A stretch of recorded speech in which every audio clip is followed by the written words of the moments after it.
Hello and welcome to a new episode of SportsDay Rangers. I'm John Blake. And I'm still Evan Grant. We've reached the All-Star break. Not a ton has changed for the Rangers in the standings. Texas is 48-49, half a game ahead of the Angels in the AL West, but 8.5 games behind the Astros and trailing the Seattle Mariners as well.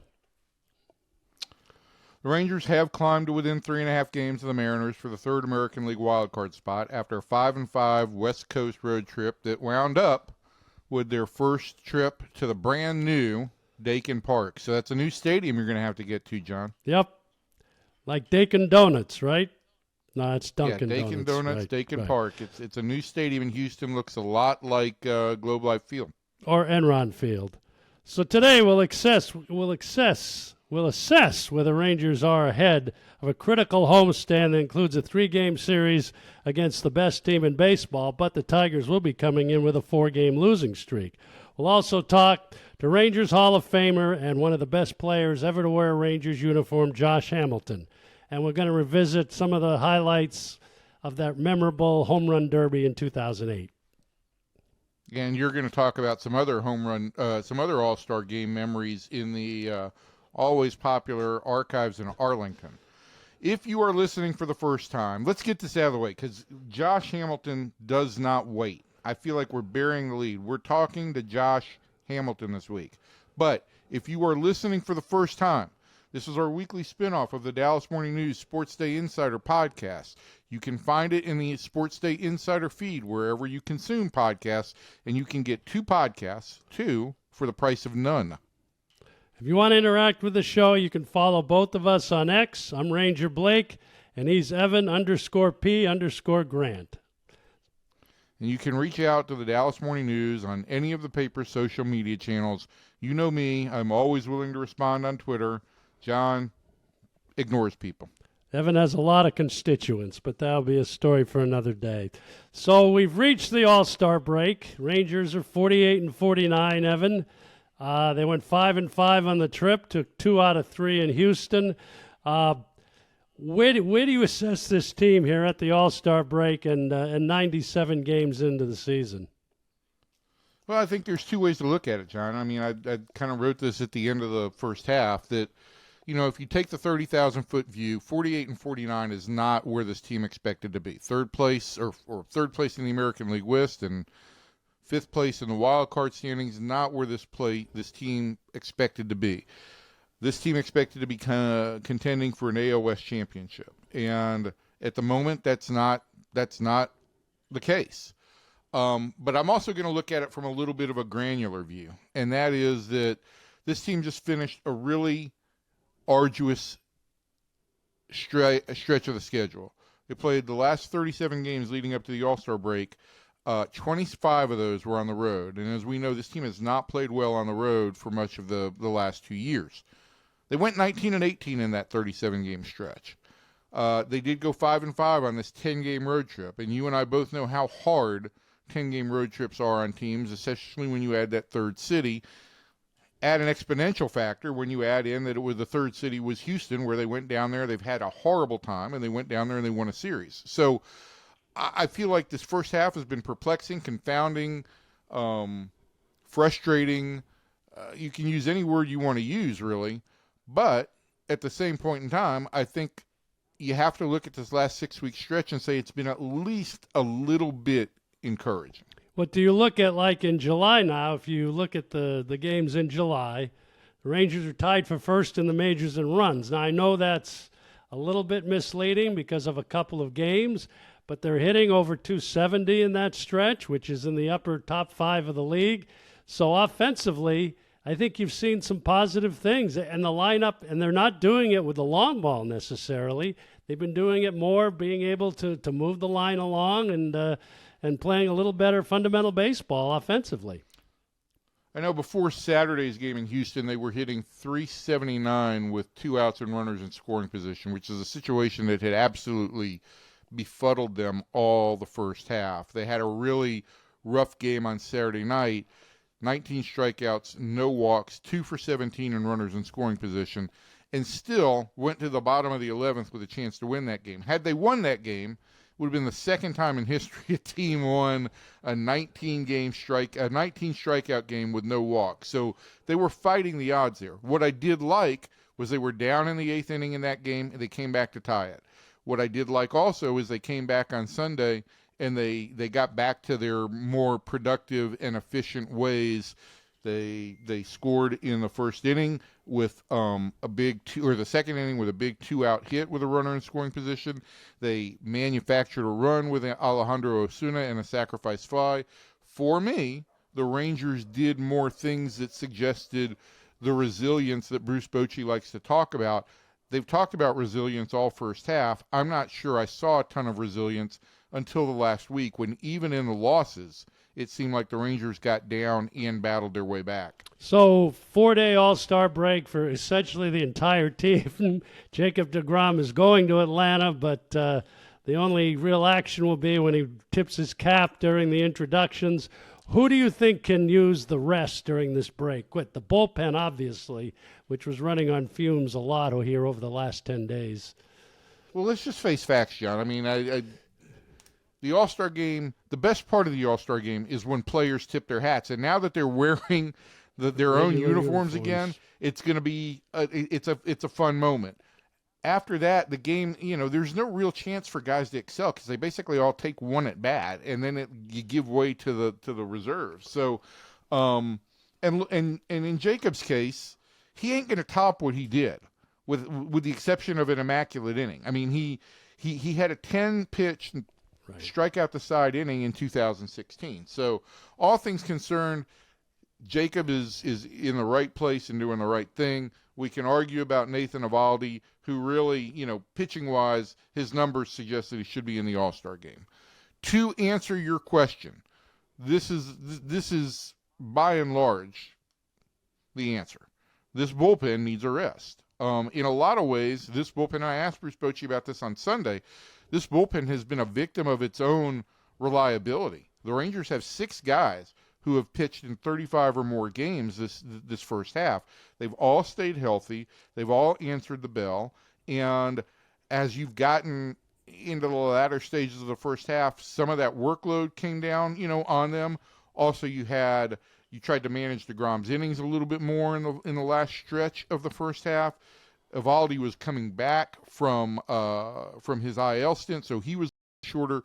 So that added another level of workload there. And I think that what Nathan Eovaldi did on Sunday and going 7 2/3 innings after an 11-inning game, this is a guy who just understands the assignment. It was still important to give those guys a day's rest that day, and now they get this 4 days rest. I think it puts the bullpen back in order the way the Rangers would like it. And do you think John Gray, obviously, in a little bit with the rain out in Round Rock yet on a Sunday, didn't get his second rehab start.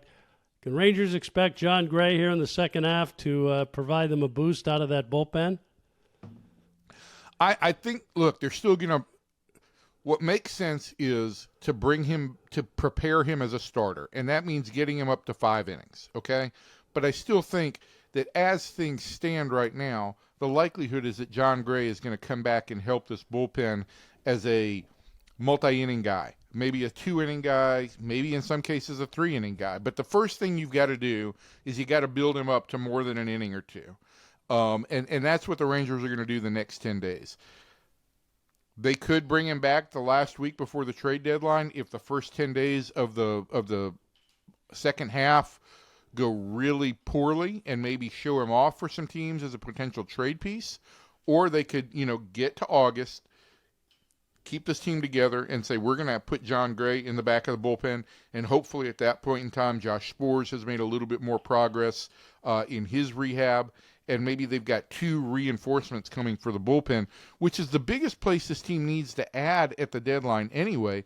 And if you've got 2 veteran experienced arms that you can recall in that situation, you may be in better shape than you think.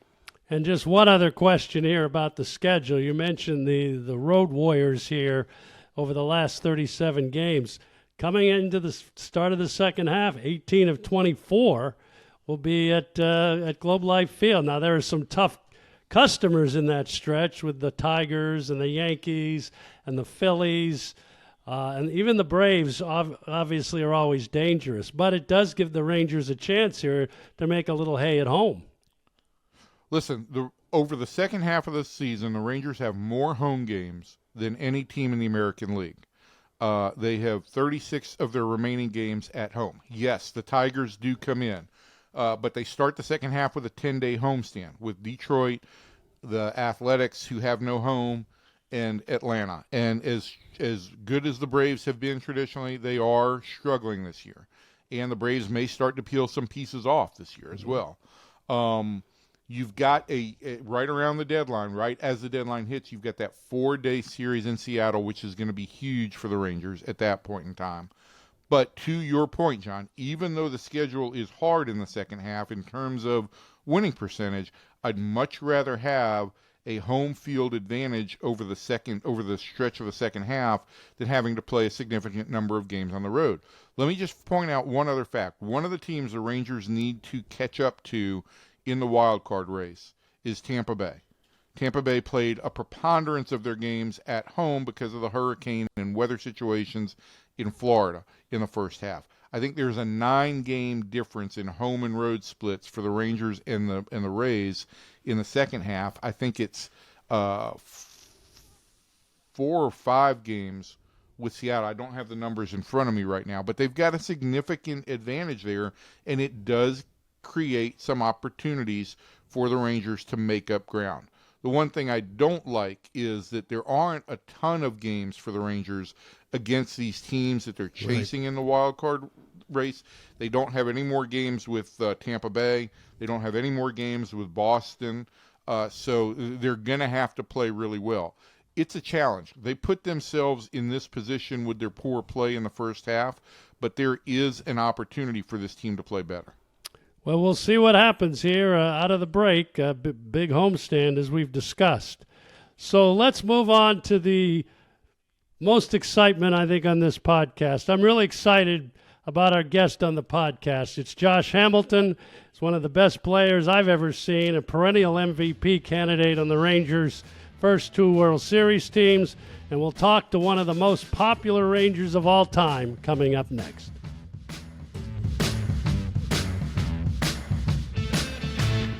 Our guest on this week's Sports Day Rangers played 9 seasons in the major leagues with the Reds, most notably the Rangers from 2008 to 2012, and again in 2015, and with the Angels in 2013 and 14.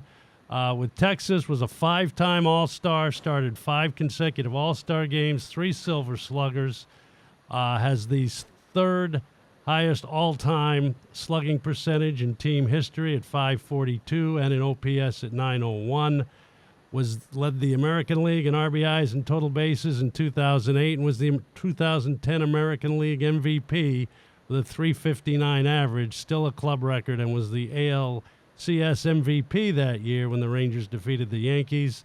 And we'll get into this, the 16th player with 4 home runs in a game in 2012 at Baltimore. He is a 2019 Texas Rangers Hall of Fame inductee, and we're very happy to have Josh Hamilton. Josh, thanks for joining us. So just to start out, you're in Georgia right now. You've spent the summer kind of going around as kind of the softball dad. So how's that going? It's going good. It is busy. But it's a lot of fun. It's been fun to see the process of my daughter trying to figure out the game and put the work in to get better and to be able to help her with that, and to see her grow through the process, and to get to know the girls on the team and kind of help them a little bit here and there, and then I'd sit back and just watch the games. And I tell you what, I get more nervous watching her play than I ever did playing myself. I promise you that. So, all right. So Michaela is 16, right? And she's playing for a club out of the Houston area? No, she's in a club right out of Keller, American Freedom. Okay. And what position does she play, Josh? She's outfield in select ball. During school ball, they put her wherever they need her. Like last year, she played shortstop. She'd never played shortstop before. She pitched a little bit, which she does not like pitching. And she was so happy when select ball came around, she'd get back to the outfield. Has she got a nice, sweet left-handed swing like her papa? No, she's a righty. But I tell you what, she can hit. And we're working on the power part of the game. She still hasn't hit a homer yet. But we got a bet. If she hits a homer, she gets a little puppy. But she hits line drives up the middle, other way in the gap, and she can run a little bit. So you said you get nervous watching her. What is it like as a father, and with your background, what is it like to be at the game, and there are still obviously people who are going to recognize you and come up to you to just try and watch your daughter play softball? Yeah, they're pretty. People, maybe once or twice in the past 4 years, during the game, they'll bug me. But for the most part, people respect the fact that I'm there watching the game. They'll wait till after the game's over, or catch me right before. So the funnest part is some of the umpires. I cut up with them, and then they figure out who I am. And then they're like, "Can I get a picture after the game?" I'm like, "Well, it depends on how good a game you call." But it's been a lot of fun. That's good. That's good. Listen, I want to get into this interview, but it's been I can't believe I'm saying this. It's been 10 years since you played for the Rangers. Mm-hmm. And I think that your legend is going to live on forever here. And I think the one thing that fans want to know is, how are you doing? How's life going? How's everything going? You're obviously a very proud father at this point in time. How would you say life is going at this point? Right now, the family's in a good spot as far as on my end, and we're enjoying school. The girls are doing great in school, and they go to Grapevine Faith, and they're enjoying their friends, enjoying their teachers, enjoying that life, and then they're playing sports. And my youngest one wants to be a equine vet one day, so she's got aspirations, and it's good to see there's each kid is different, and trying to pour into each one of them's lives, and to help manage that relationship of putting your best into whatever it is you do. Find a passion, or find something to be passionate about. It doesn't matter what it is, and we've supported them on that. So they're still trying to figure it out, and it's been a fun ride. Been a hard ride at times, but been a blessing at the same time. You have never been nothing but honest, and it's good to see you just enjoying your family. That's a great next chapter. I know John's got a bunch of questions. We'll get back to baseball in a second, but go ahead, John. Well, I was just going to say, we were hoping you could come back for the Hall of Fame for Elvis a couple of weeks ago, but you were out of town on softball. Yeah. And you did come back for the All-Star game last year to do a few things over in Ballpark Village. But you said you'd never been in the ballpark, but I think we're trying to get you up there in August to kind of honor you a little bit. This is the 15th anniversary of the 2010 team, and we're trying to, we've done some things, and Elvis's Hall of Fame ceremony, obviously, we had a lot of guys back for that, but that should be pretty cool. And we're hoping that you'll be able to get back a little bit more associated with the club. Yeah, it's one of those things where I would love to do that. But you know me, it's one of those things that'll hopefully be there as the girls work through their high school and graduate and move on. But it's one of those things where when you're playing the game, you miss so much that when you have the opportunity, when you're done, and the girls or any kids are still active and pursuing their own dreams, you want to be a part of them as much as you can. So I would definitely love to get back around the ballpark and see the guys and talk to the new guys and encourage them. I look forward to that at some point. Will you take a few swings when you get in that new park? I don't know, man. I don't know. I guess I can tell this, but I went up to when we were in Colorado. Shane Kelly, who was with me for quite a while, he reached out to me and said Clint Hurdle's trying to get a hold of me, and wanted to know if I was going to come to Colorado all this summer. And so I didn't ever talk to Clint before I went, but the place I rented was a town home, I guess, had a basement and then had a rooftop you could walk up on. And I'll be daggone, when I walked down the rooftop, I was looking right at Rocky Stadium. And so I called Clint, and I was like, Clint, I said, where you at, this and that. And he said, when are you coming to Colorado? I said, I just landed and just got to the house here a few minutes ago. He said, I want you to come talk to the guys, if you will. I said, all right, I'll do that. So I went to the park one day. The girls had a day off while they were there, and I went and I kind of, just dressed out and, hung out early batting practice and in the cage with the guys. And then I went and was fortunate enough to share some things with them in their hitters meeting. It's about the game, about, struggles and, about, just how to move forward together as a team.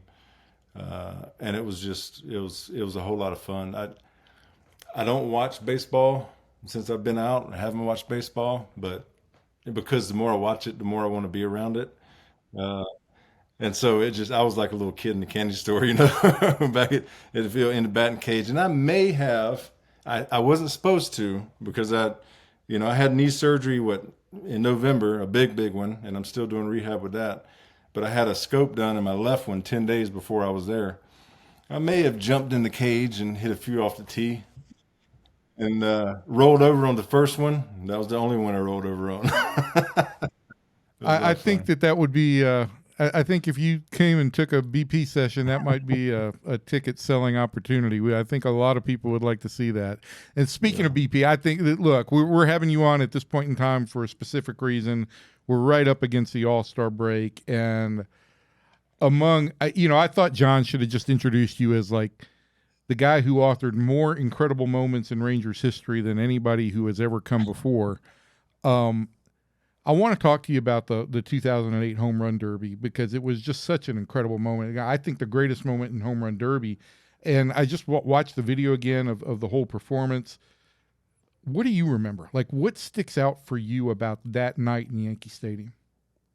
I think exactly the word you just used. It was a performance, and it was something, in batting practice, from the time you're in high school to being drafted to, going to the big leagues and making it, batting practice, I've always loved to kind of awe people, I guess you could say, or, just, not really focus on it, but when you're in the cage and you leave the cage from your round, like listen to people talk, you don't go up to them when they're talking, but they're talking and you can hear them chatting about what just happened. You like to leave them oohing and awing a little bit.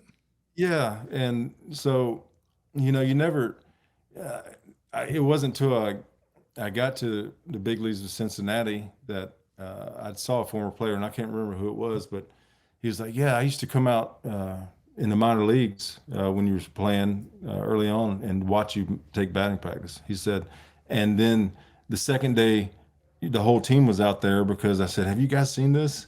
And so, just to have guys come out and, kind of have that just, I guess, experience of, me doing what I was doing, but I didn't realize I was doing what I was doing. I was just being me, was pretty fun. So being able to be on that stage, and you know how important a moment that was, because, I'd had the dream that I was in a home run derby, and it was Yankee Stadium, and I was talking to a woman afterwards, and I didn't see how I did, but being able to share the Lord with, with thousands of people there and millions of people at home was the main key. And it never was about winning, because he didn't show me that I'd won or lost or how many I hit, but it was about putting on a show and kind of getting everybody's attention so I could share. And so just that whole process of, I think it was the first one in Yankee Stadium, first home run derby, like official home run derby. Yes, yeah, it's true. Yep. And then it was the last year of Yankee Stadium. Correct. Yep. I don't know if you guys noticed this, but when I'm hitting, they had a countdown on the clock on the days left out there, and it said 32 days left. Your number? Games. Yep. And so I'm like, oh man, this is all kind of setting up. It couldn't be more perfect than this. But just after hitting that first one, and then, Ken's, saying, hey, hit the back wall at some point. And then the second swing, I hit the back wall, and he comes running up, all happy and giddy, and, we hug. And, I do a little hat tip to the crowd back there. I wasn't doing it to the crowd. My mom and dad and brother and everybody was sitting back there. I couldn't see where they were at. I just knew they were back there. So I did that to them. And then after that, it was the buildup of just, I think I got to 8 outs and then hit 13 in a row or something like that. 13. Yeah, so it was pretty amazing. And I remember what's his face, Morgan saying he needs to make it out and get to the gold ball and win some money. I'm like, that would have been a great idea, but I couldn't stop or couldn't figure out how to do it different. And but it was fun seeing all guys on both sides jumping up and having a good time and hearing the fans. In Yankee Stadium, we were there like a week or 10 days before, and the outfield's, chanting crackhead, in unison. And then we go and then it's, they're chanting Hamilton and then exploding and they're like, oh, I hit another one. And then when we played there later in the year, a fan tried to start that crackhead chant and the fans booed him. Oh, wow. So it was pretty dramatic swing from, chanting that to Hamilton to. Oh, you won them over. There's no doubt. And I mean, the thing that stuck out for me on the video watching it again is just the number of times like you step back. Obviously, in the middle of hitting 28 home runs, it's exhausting. Yeah. But you step back a couple times, and it is like you just did appreciate the moment. Like you could see your eyes are so expressive, and they've always been expressive, that you could just see that you were experiencing that moment. It was a special moment. It was, I don't know how many I would hit now in a new format, and I don't think guys can appreciate it as much as that other format, because you can take your time, you can take pitches, and you can really just enjoy the moment, And if we're in the format like now, you can't do that. I mean, you can call a timeout and catch your breath, but you can't step back and just really get the fans involved in it. Oh, you changed the Derby. You changed the Derby. They can't enjoy watching a ball fly because the next one's already going. That's my biggest problem with it. But people don't remember actually, and poor Justin Morneau won the Derby that year. Well, he beat you in the finals 5-3. Yeah.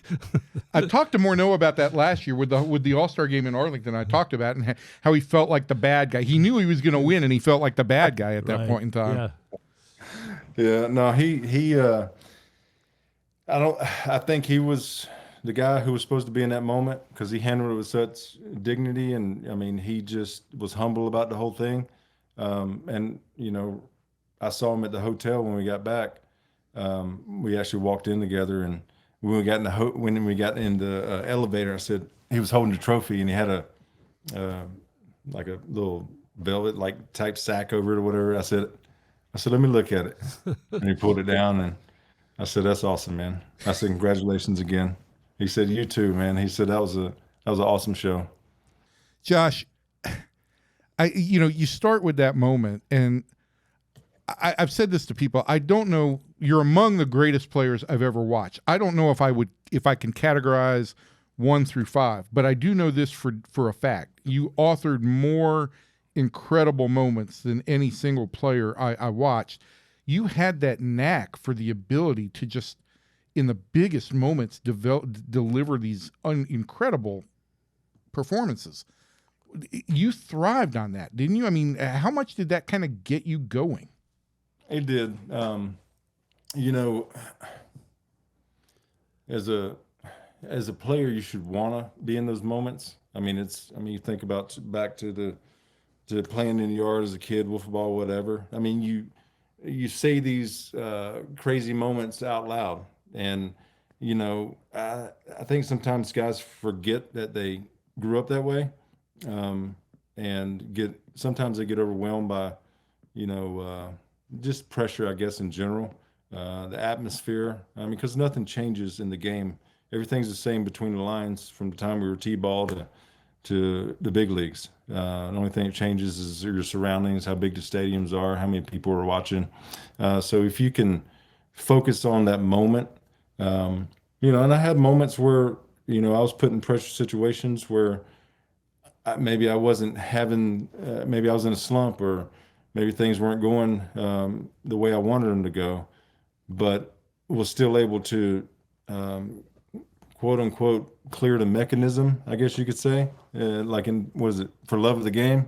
Yep. When the guy's up there pitching, he's like, clear the mechanism, and it just, everything just kind of drowns out.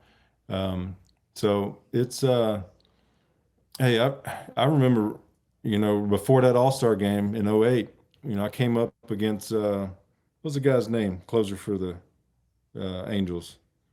And I hit the walk-off right before. Francisco Rodrigo. Yeah, Yeah, Rodriguez. Yeah. right. K-Rod. Rodriguez. Yep. But I was in the outfield. I was in right field that night, and man, I was struggling. I hadn't hit a home run in quite a while, and I was like, man, I felt like the enemy was telling me, like, enemy, I mean, the man downstairs, that I wasn't good enough and I couldn't do this, and like all these things were running through my mind, and I was like, pfft. It's like, what? And it's exactly what I tell my girls now when they tell me, hey, I can't do it, or I just, whatever they're doing, they're failing at it, and they're like, I can't do it. And so I used this simple 3 little liner. I said, remember this. I said, girls, I said, I can because I have done it before. I can do it because I have done it before, and I will do it again. So you can't let what's going on right now in this moment, your failure, define your future efforts and your future goals and dreams. Because if you've done it before, if you can do it because you've done it before, I have done it, and I will do it again.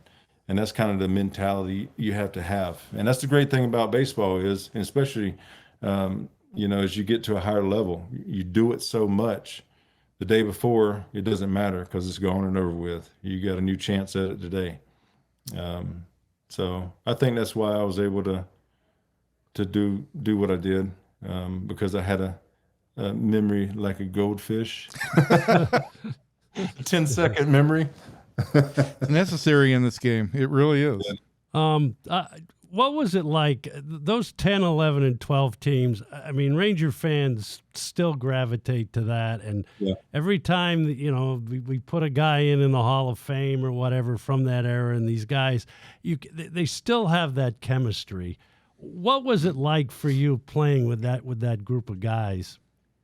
It was special. I mean, I think about it a lot too.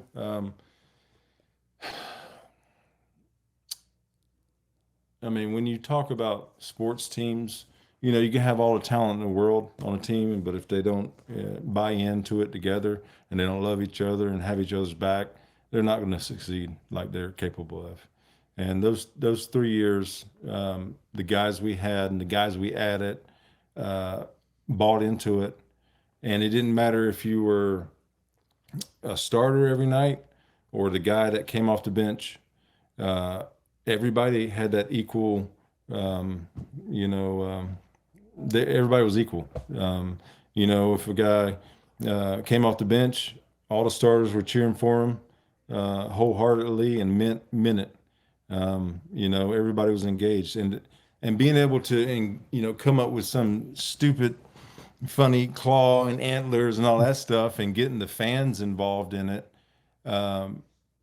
It was fun to see from the end of '09 through 10, the end of '09 when, fans, if it was the 7th inning and we were down by 5, fans would start trickling out. And then you got the end of '09 to 10 to 11, those fans, if we were down by 6 with 2 outs in the 9th, it was still packed. Right. They just had that feeling of belief, like, hey, we've seen it before and these guys can do it, so we're not going to miss it. And that's the feeling we had too as players. Like, it's not over till the last out's made. And that's the mentality we had. And we got the pitching because it's all about pitching, baby. You can score. It wasn't '08. I think we had, I don't know how many games we'd score 10 or 11 runs and still lose. Rangers kind of have like, the opposite problem this year. I know you're not watching a lot of baseball, but that's kind of the issue this year. They're not giving up many runs, but they're not scoring many. Yeah. So, I mean, just the chemistry of those teams. And like I said, it wasn't about one individual player. We cut up with each other. We loved each other. We had each other's back. And it was, and we knew we had the ability to win. And that's what we did. I mean, that's what we focused. If a team beat our butts one night, it was a fluke because we come out the next night and do it to them. So we were able to bounce back really quick. Josh, that is one thing that I think really worked so well for those teams is that everybody did have each other's backs. There was a level of communication, there was a level of engagement, there was a level of involvement. Did that just happen organically, or was there something that kind of created that? It really does start with coaching staff. I mean, when you put guys together and have the talent to play the game,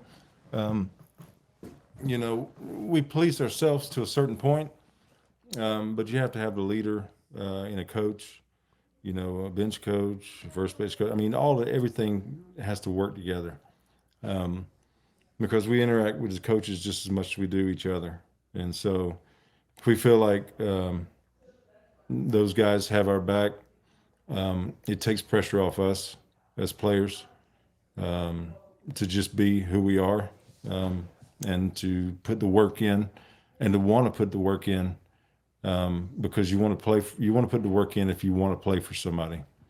And Wash inspired that, I'm assuming. Do what? Wash inspired that. Yeah. Wash and Gary Pettis and even Clint when he was there in 2010. Maddox. Missing. Why am I missing the bench coach? I can't. Jackie Moore. Jackie Moore. I mean, just all those guys. When the coaches work well together, I mean, it's just like when parents parent together. I mean, the kids are gonna,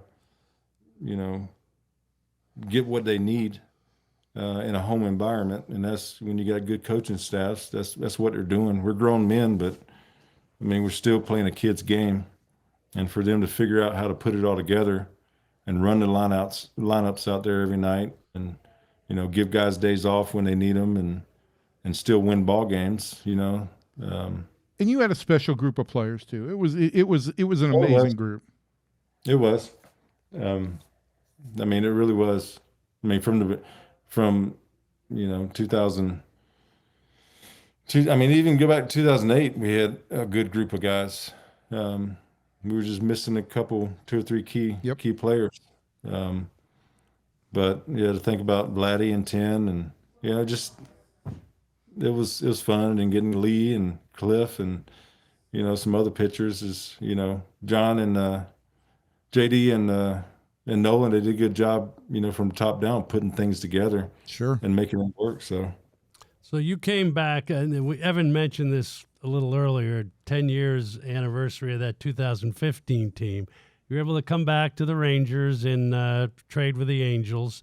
And then you had a lot of injuries in 2015, but you got to play and contribute to a team that did win the American League West title on the last game of the season against the Angels. What was it like to be able to come back and kind of finish your career in Texas? It was fun and painful. I had a lot of injuries, John. If I could have only been injury-free and played 20 years, who knows what I'd done. Can't think that way, but yeah, getting back to Texas, I was very, very happy about being able to come back to Texas. Obviously, to a new core group of guys and stuff. Beltre was still there, and Prince was there, but they welcomed me in, and it was one of those things where I wasn't the guy anymore, and I was okay with that. But I wanted to help the team as much as I possibly could, be the best they could be, and being able to come back in that situation, and then it was like, at some point there, shortly after, the switch flipped, and we started getting after it. And we started having we had that reminiscence of the old, 2010, 11, 12 team, of just cutting up with each other, playing hard. Everybody, whoever stepped in for whoever, got the job done, and played and played for the team and played for the city. And so I think, was it day before, was it the second day? I can't remember which day it was. I hit 2 homers against the Angels. Was it the day before Yeah. the last game? Yeah. I can't remember, but I thought we had that one won. That was a wild game. Right? That was a crazy game. Yes, it was. Because I came out of the game, and I remember, I came back, my knee was hurting me, and I just felt like it wasn't stable, and didn't play for like 3 weeks or something like that. And then I think in San Diego, I hadn't played for 3 weeks, and then I got a pinch hit against, was it Wagner? I think it was. God, And your memory's better than me on those things. yeah, is it Billy Wagner who's the left-handed? It was Billy Wagner, yeah. Yep. Yeah. So I got a hit against him, and then we ended up winning that game. And then I think I ended up having surgery, to clean my knee out. And then 6 days later, I started in left field, and I made a catch. Victorino hit a ball to the wall, and I made a catch sliding into the wall and hit my knee on the wall. And after the game, it looked like a balloon that was swollen so big. And I remember talking to Doc. I was like, Doc, it doesn't hurt. He was like, yeah, but we'll get the fluid out, man. It'll feel a lot better. As soon as he pulled it out, I'm like, oh my God, put it back in. It started hurting so bad, man. I was like, put it back in. He said, well, I can't put it back in. I'm like, you got to figure something out. Yeah, I mean, the idea that your career was cut short by the number of injuries, and I still remember sitting down with you in 2016 at spring training and just talking about what you still wanted to accomplish, and unfortunately that didn't come to be. And it blows me away that it's been 10 years since you last played on a big league field, and I'm just glad to see you in a good place, and I think a lot of Ranger fans are going to be as well. We go back 18 years now, Josh, and I still will never forget the day I met you in North Carolina, and you. I think we had a drug tester come to the house that day, and you said to me, hey, do you want to see me pee? And I was like, nah, I'm okay on that. I'll trust you. But you've always been authentic, honest, charming. I know that in the reporter-player relationship, we've had moments where there was some tension.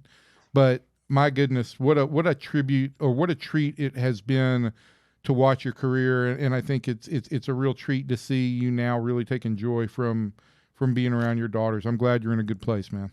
I appreciate it, Evan. And I appreciate it too. We went through some stuff, and you were always stand up when we needed to get something done. And it was, there are I've been doing this now 47 years, Josh, and there are players that come along that you work with that you'll never forget how you worked with them and how they worked with you. And you're right at the top of that list. So I appreciate it. I appreciate it, John.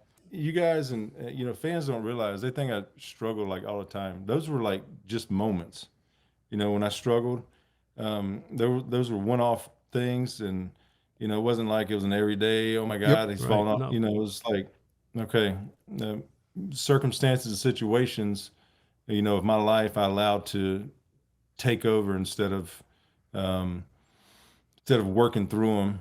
I just had a moment of weakness and went out and did something stupid. So I hate I did it.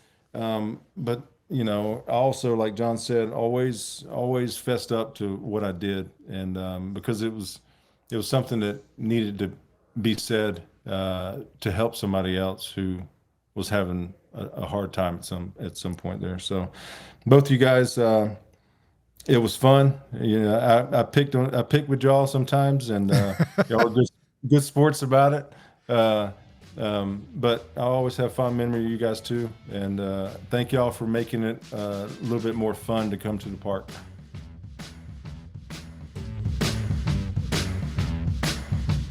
Well, Josh Hamilton, as usual, was candid and out there, and what a great interview. And it's good to see him doing so well there, Evan.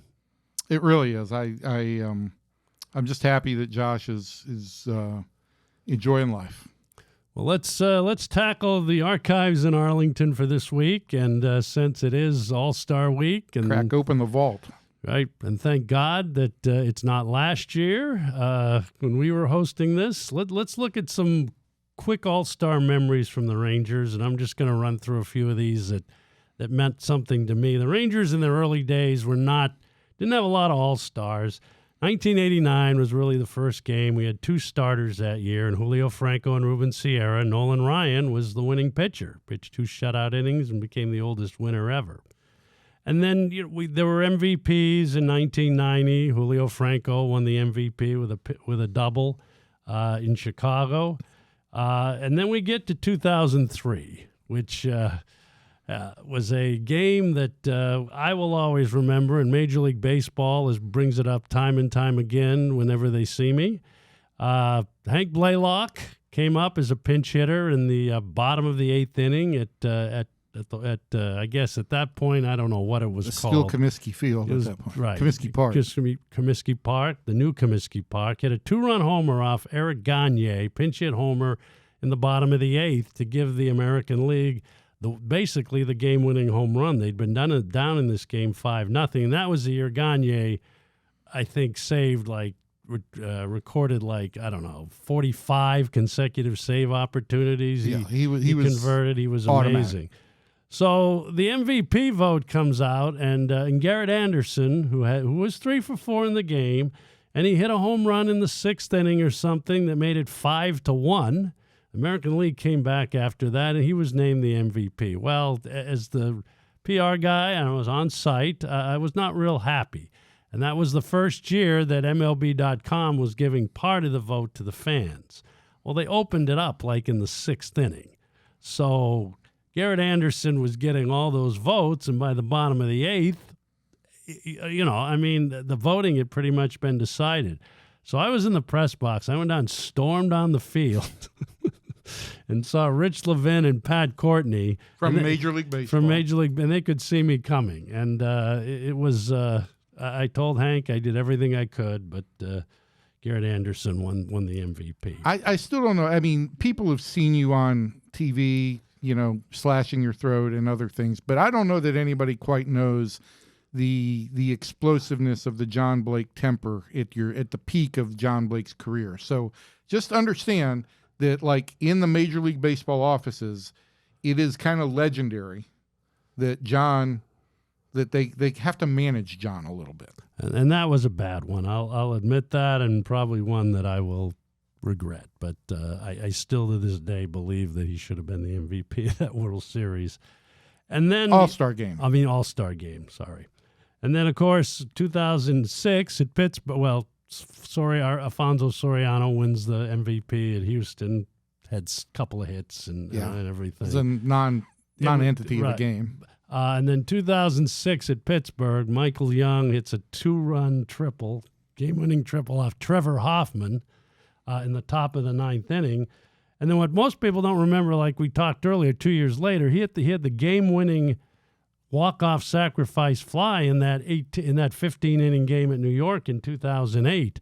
And the thing I do remember about that game is the American League was out of pitching, and I was working for the Red Sox then, so Terry Francona was the manager. I was in the dugout, and J.D. Drew was going to pitch the 16th inning for the American League. We were out of pitching.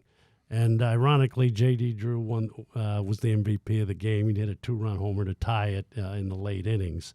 But and that was at the time there were no more ties, and you basically had to suck it up and get through it. And then the last ones I'll bring up here were 2011, 2012, when Ron Washington managed the All-Star team. Right. And we lost 5-1 in 2011, and then 8-0 in 2012, and the 2011 loss stung a little bit because it meant the National League had the home field advantage in the World Series, and as it turned out, that became a huge factor, obviously, when the Rangers went to St. Louis. Yeah, but surely you didn't have anything to do with constructing the American roster. Actually, at that time, I was still involved in that. Yes. What were you involved in, John? Well, I had to work with Wash.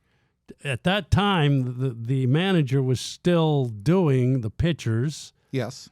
And the reserves. I mean, we still had to fill out roster spots. Correct. On that team. So I was involved in helping fill out certain roster spots. I did not manage the game, no. But can we say that you cost the Rangers the 2011 I World wish Series? you wouldn't, but I do feel that we But I mean, I don't know what we could have done. Were you in the dugout in the World Series and telling Nelson Cruz No, to go out the no, right? I was not there. I was then behind the probably dugout. not. We probably won't blame it on No. you. But in 2012, and then we'll end it with this, Justin Verlander was the starting pitcher for and we thought we were in great shape. Right. Well, Verlander went out and gave up 5 runs in the first inning, and I remember Wash was not a happy man at that point.